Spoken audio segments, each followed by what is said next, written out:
primeira vista, é difícil perceber a importância de um sambaqui. Eu estou falando de pequenas elevações que podem ser vistas ao longo da costa brasileira. Estudiosos acreditam que elas guardam vestígios que podem ajudar o país a conhecer a própria história. E exatamente por isso, a legislação prevê uma proteção especial para essas estruturas. Em meio ao mar e a mansões luxuosas, áreas de valor histórico sofrem os efeitos do avanço da cidade. Nesse trecho do litoral gaúcho, os impactos da presença do homem são visíveis. O município de Xangri-Lá tem os dois principais sambaquis do litoral norte gaúcho. Um deles é esse, conhecido como Capão Alto. O sítio arqueológico fica no centro da cidade, uma proximidade que deveria ter feito o poder público redobrar os cuidados com a reserva.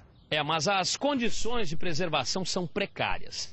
Nesse ponto aqui, por exemplo, a cerca de isolamento está rompida, há lixo espalhado e até animais pastando em um espaço que deveria ser protegido. A situação desse outro sambaqui que fica na divisa de Xangri-Lá e Capão da Canoa é semelhante. Sujeira e lixo se misturam a fragmentos da história de populações que viveram aqui há cerca de 4.000 anos. O sítio arqueológico informa pra gente como viveram as pessoas no passado, diferentes modos de vida que, em última instância, nos tornaram quem a gente é hoje, né?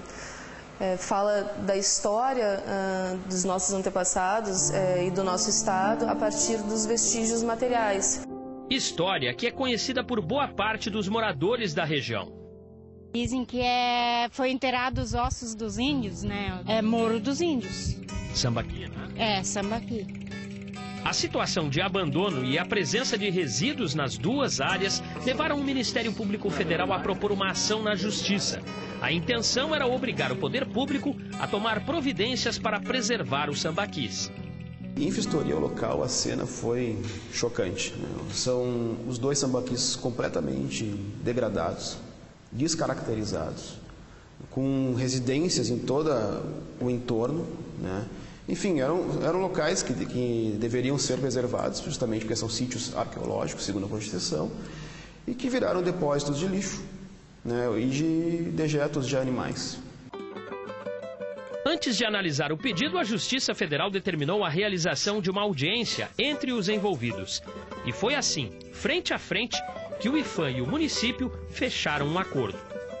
A Prefeitura vai fazer a limpeza desses locais, né? Vai ser feito o cercamento dos dois sambaquis, né, com uma cerca de tela, impedindo a entrada de pessoas e animais.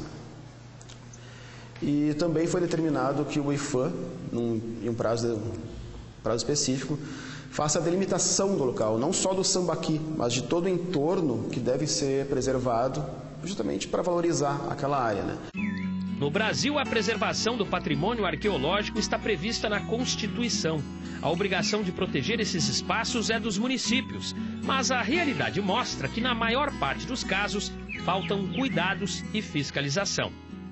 Na verdade, por uma ineficiência muito do próprio município junto ao próprio órgão federal, digamos assim. Eu acho que a gente tem que assumir também a nossa parcela de culpa, né? Apesar do IPHAN ter iniciado essa ação lá na década de 2000, solicitando, né, que o município executasse ações de preservação, algumas inclusive foram solicitadas, mas não houve uma fiscalização eficaz no sentido de que a ação que foi executada de proteção ela fosse efetivada. No caso do Litoral Sul, além da limpeza e cercamento das áreas, o município de Xangri-Lá não poderá conceder novos alvarás para obras próximas aos sambaquis. Esses alvarás eles já não estão sendo emitidos há muito tempo. A Secretaria de Meio Ambiente informou a Secretaria de Obras que concede alvarás desde 2008. Esses alvarás já não deveriam estar sendo concedidos ou não são concedidos para as pessoas habitarem esses locais, né? A esperança é que essas providências contribuam para que o país possa conhecer e entender um pouco mais da própria história.